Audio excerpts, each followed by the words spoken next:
Sense and Sensibility by Jane Austen. Episode 8.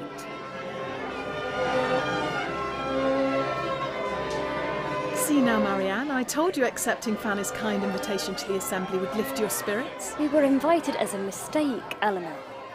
Mrs. Dennison thought we were Fanny's guests. Could you imagine such a thing? Sisters, may I introduce Fanny's eldest brother, Mr. Robert Ferrars.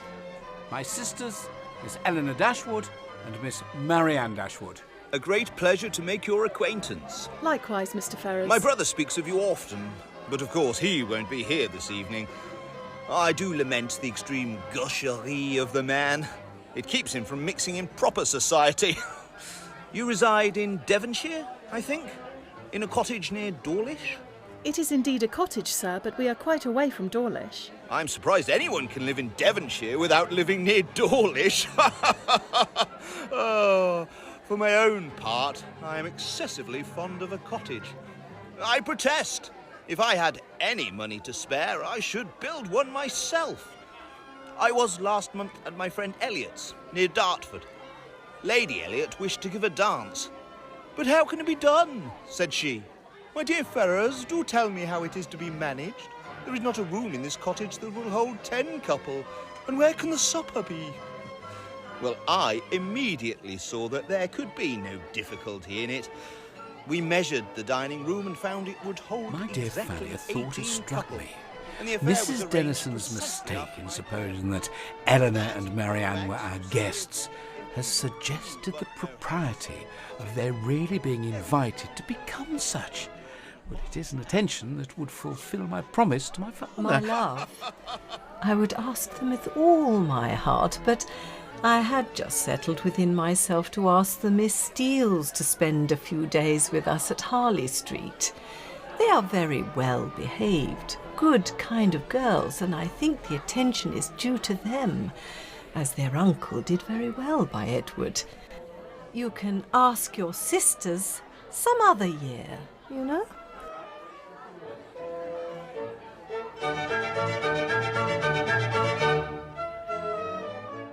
Lord, my dear Miss Dashwood, Miss Marianne, have you heard the news from Harley Street this morning? No, ma'am. When I got to Mr. Palmer's, I found Charlotte quite in a fuss about the child. She was sure it was very ill, so Mr. Donovan was sent for. He said that it was nothing in the world but the red gum, and then Charlotte was easy. Oh, well, I am glad the child is well. And so, just as Mr. Donovan was going away again, it came into my head to ask him if there was any news. So, upon that, he smirked and he said in a whisper, "I think it advisable to say that I believe there is no great reason for alarm. I hope Mrs. Dashwood will do very well." Is Fanny ill? That is exactly what I said. So then it all came out. Mr. Edward Ferrars, the very young man I used to joke with you about, Elinor, it seems, has been engaged above this 12-month to my cousin Lucy. And not a creature knowing a syllable of the matter except her sister. Oh, could you have believed such a thing possible? Good Lord. It was kept a great secret for fear of Mrs. Ferrars. Poor Anne popped it all out. You may think what a blow it was to Mrs. Dashwood's vanity and pride. Well, she fell into violent hysterics immediately, declared Lucy and Anne should not stay a minute longer. Then she fell into hysterics again, and Mr. Dashwood was so frightened that he sent for Mr. Donovan. Lord, what a talking poor Mr. Edward will be in for. How shocking. I must tell Mrs. Clark at once. Elinor, how long have you known? How long? 4 months. 4 months? When Lucy first came to Barton Park last November, she told me in confidence. 4 months? I have very often wished to tell you and my mother, and once or twice I have attempted it. For 4 months? And yet you loved him? I wish him very happy. Edward will marry Lucy, and time and habit will teach him to forget that he ever thought another superior to her. Is this really your manner of thinking? If the loss of what is most valued is so easily to be made up by something else, how can you remain so calm? For 4 months, Marianne, I have had all this hanging on my mind without being at liberty to speak of it to a single creature. I have known myself divided from Edward forever. I have had to contend against the unkindness of his sister and the insolence of his mother, and have suffered the punishment of an attachment without enjoying its advantages. If I had not been bound to silence, perhaps nothing could have kept me entirely from openly showing that I was very unhappy. Oh, Elinor.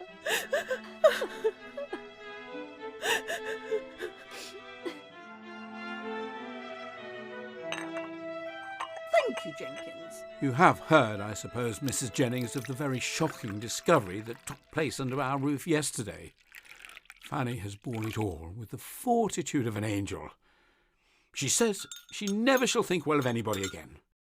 My mother-in-law explained to Edward she should settle the Norfolk estate on him should he marry Miss Morton, but he persisted. His own £2,000, she protested, should be his all. She would never see him again. Gracious God, John. Can this be possible? Well, may you wonder, Marianne, at Edward's obstinacy. Well, that is not... He has acted like an honest man. Edward is dismissed forever from his mother's notice. He left her house yesterday, but where he's gone I do not know, for we, of course, can make no inquiry. I'm sure he would be very welcome to bed and board at my house. It is not fit that he should be living about at his own charge now, at lodgings and taverns. And worse than all this, Mrs. Ferrars has determined to settle everything upon Robert immediately, which might have been Edward's. Well, that is her revenge. Everybody has a way of their own. But I don't think mine would be to make one son independent because another has plagued me. Poor Edward. I feel for him sincerely, and the more so because it's totally out of our power to assist him.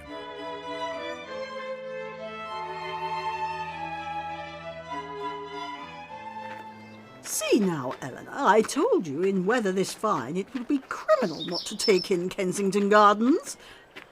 Although I can understand Marianne staying in, what with the Willoughbys back in town, and everyone, it seems, is in Kensington today. Miss Dashwood! Good Lord!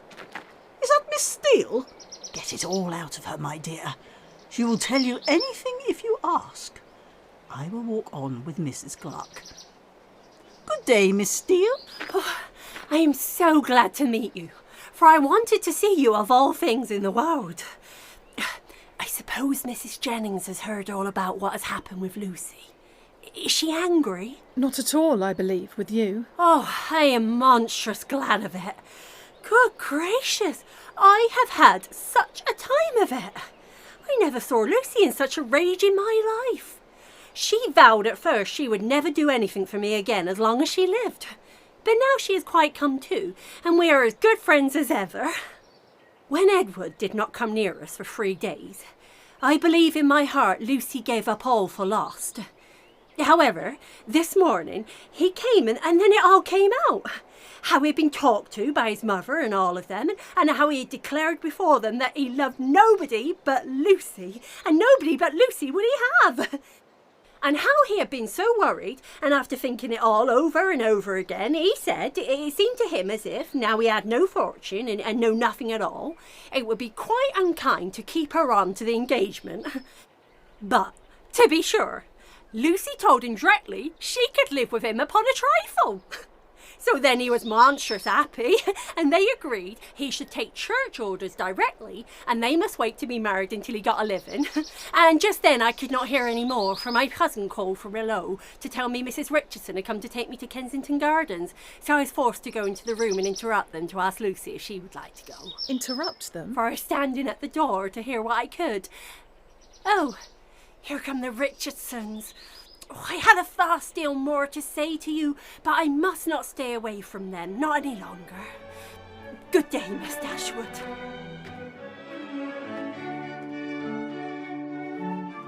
A letter for you, Miss Dashwood. Thank you, Jenkins. From Lucy, no doubt, Elinor? I hope my dear Miss Dashwood will excuse the liberty I take of writing to her, but I know your friendship for me will make you pleased to hear such a good account of myself and my dear Edward. We are both quite well now, and as happy as we must always be in one another's love.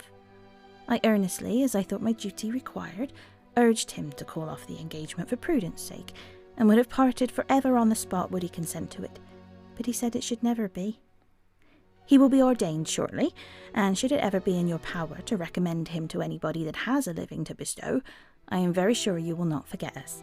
Yours, Lucy Steele. Poor soul. I wish I could get him a living, with all my heart. They will wait for his having a living. Aye, we all know how that will end. They will wait a 12-month, and finding no good comes of it, will set down upon a curacy of £50 a year, with the interest of his £2,000. Then they will have a child every year, and Lord help them, how poor they will be. You look pale, Elinor. Perhaps we should consider a return to Barton. Charlotte Palmer has invited us to stay at Cleveland when they return at Easter. Cleveland? No, I cannot go to Cleveland. You forget that its situation is not... that it is not in the neighbourhood of... I cannot go to Somersetshire. There, where I looked forward to going. No, Elinor, you cannot expect me to go there. Cleveland is within only a few miles of Bristol, Marianne. The distance to Barton, then, is not beyond one day's journey, and Thomas might easily come to attend us. There is no occasion of our staying above a week at Cleveland, and then we might be at home in a little more than 3 weeks. 3 weeks. I should so like to be home.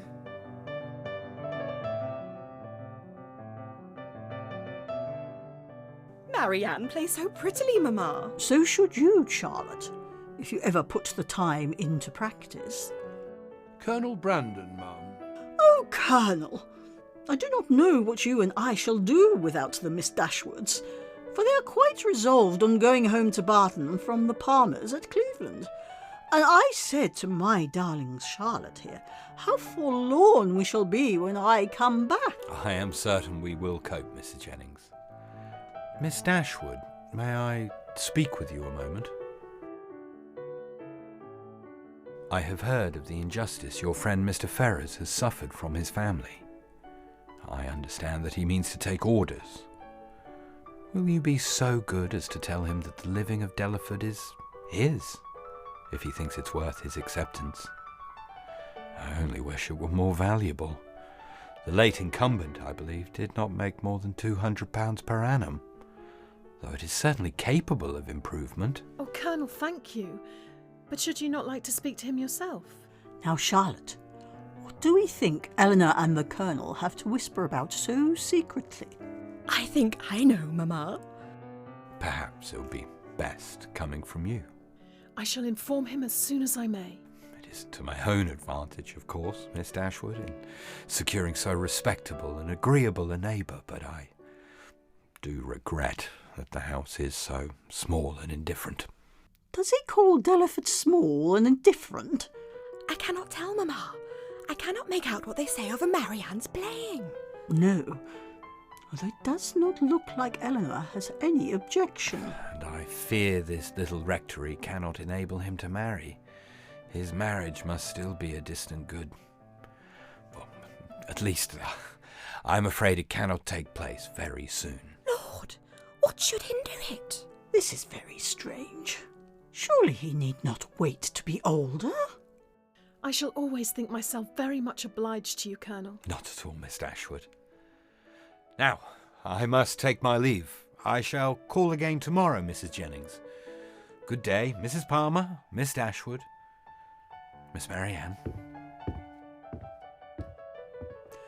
Well, Miss Dashwood, I do not ask you what the Colonel has been saying to you, for though, upon my honour, we tried to keep out of hearing... And I assure you I never was better pleased in my life, and I wish you joy of it with all my heart. I never was more astonished in my life. Lord, I am not the least astonished at it in the world.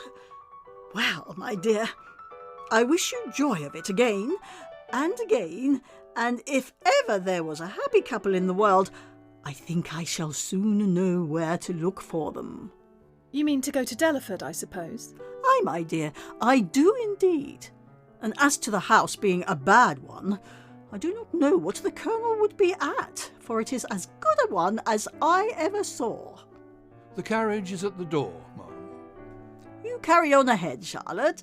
Give me a moment. Well, my dear, we must be gone before I have had half my talk out. But now you must long to tell your sister all about it. Certainly, ma'am. I shall tell Marianne of it, but I shall not mention it at present to anybody else. Then you would not have me tell it to Lucy?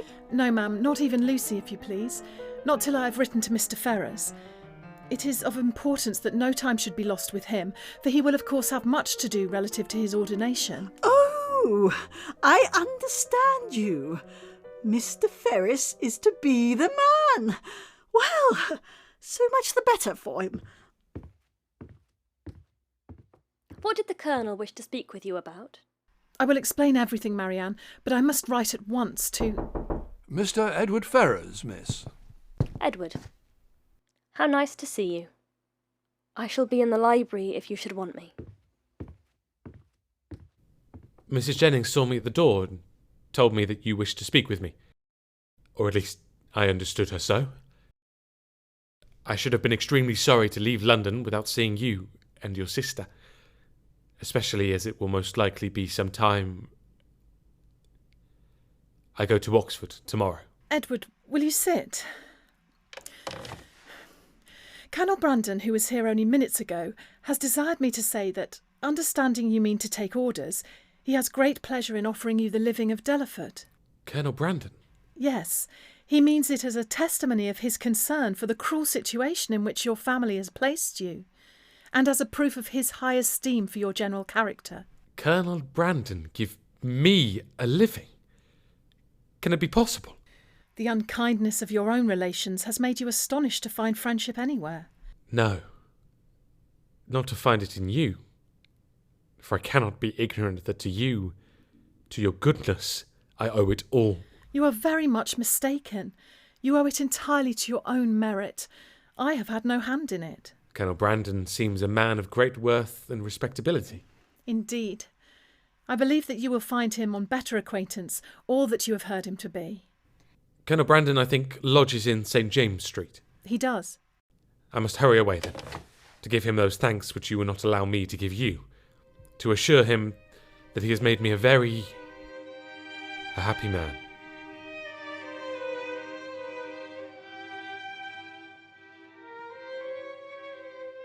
My dear, I sent you up the young man, and I suppose you did not find him very unwilling to accept your proposal. No, ma'am, that was not very likely. And how soon will it be ready? For it seems all to depend on that. I suppose 2 or 3 months will complete his ordination. 2 or 3 months? Lord bless me! And though one would be very glad to do a kindness by poor Mr. Ferrars, I do think it is not worthwhile to wait 2 or 3 months for him. Sure, somebody else might be found that would do as well. Somebody that is in orders already. My dear ma'am, what can you be thinking of? Colonel Brandon's only object is to be of use to Mr. Ferrars. Lord bless you, my dear. Sure you do not mean to persuade me that the Colonel only marries you for the sake of giving 10 guineas to Mr. Ferrars? Marry me? Colonel Brandon has offered Mr. Ferrars the living at Delaford. He has not asked me to marry him. Lord upon my soul, but I thought, and to think I should have told everyone. Oh, Miss Dashwood. oh, my dear. We must convince the Colonel to do something to the parsonage and make it comfortable for them. But Colonel Brandon does not seem to have any idea of the livings being enough to allow them to marry. The Colonel is a ninny, my dear. Because he has 2,000 a year himself, he thinks that nobody else can marry on less. Take my word for it, I shall be paying a visit to Delaford Parsonage before Michaelmas, and I am sure I shan't go if Mr. and Mrs. Edward Ferrars aren't there. Sense and Sensibility was a Nothing But Roaring and White Cobra co-production. Georgina Pearson was Elinor, and Sarah Parker was Marianne. Richard Jordan was John Dashwood, Vicky Kelly was Fanny Dashwood, and Ben Stanton was Robert Ferrars. Sue Whyte was Mrs. Jennings, Gemma Knight was Anne Steele, and Will Adams was Jenkins. Rebecca Cockcroft was Lucy Steele, Geoff Davies was Colonel Brandon, James Lickman was Edward Ferrars, and Carmen Simoni was Charlotte Palmer.